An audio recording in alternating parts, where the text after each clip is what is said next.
स्थायी समिती सभापती अशोक पांगारकर यांच्यासह 9 जणांवर जातीवाचक शिवीगाळ केल्याप्रकरणी गुन्हा दाखल। जालना महापालिकेत राड्यानंतर तरुणावर जीवघेणा हल्ला, जातीवाचक शिवीगाळ, सोन्याची चेन हिसकावल्याचा आरोप।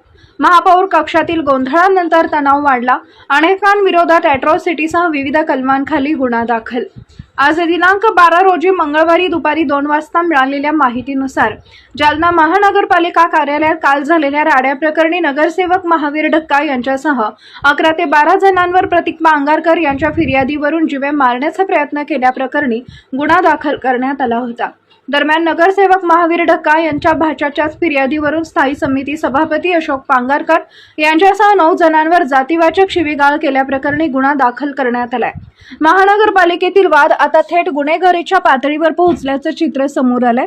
महापौर कक्षात झालेल्या गोंधळानंतर एका तरुणावर जीवघेणा हल्ला, जातीवाचक शिवीगाळ आणि सोन्याची चेन हिसकावल्याचा गंभीर आरोप करण्यात आला असून या घटनेमुळे शहराच्या राजकीय वर्तुळात मोठी खळबळ उडाली आहे।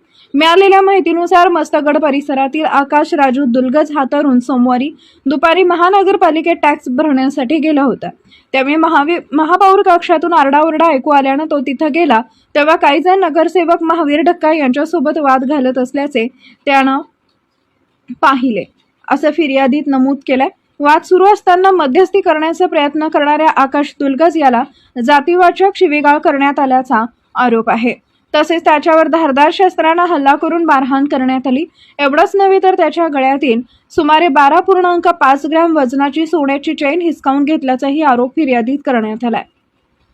या प्रकरणी फिर्यादीच्या तक्रारीवरून कदीम जालना पोलीस ठाण्यात प्रतीक पांगारकर, लखन ठाकूर, अशोक पांगारकर, विजू पांगारकर आणि इतर काही जणांविरोधात कलम 118(1), 119(1), 115(2), 352, 351(2), 189, 190, 191(2), 31R, 31S, 32V कलमान्वये गुन्हा दाखल करण्यात आला। अनुसूचित जाती जमाती अत्याचार प्रतिबंधक कायद्याअंतर्गत ही गुन्हा नोंदवण्यात आल्याची माहिती समोर येते। दरम्यान जालना महापालिकेत सातत्यानं होत असलेल्या राड्यांमुळे प्रशासनाच्या कामकाजावर प्रश्नचिन्ह निर्माण झाले असून महापालिका की आखाडा असा सवाल आता नागरिकांकडून उपस्थित केला जातोय। पोलीस या संपूर्ण प्रकरणाचा अधिक तपास करत आहेत।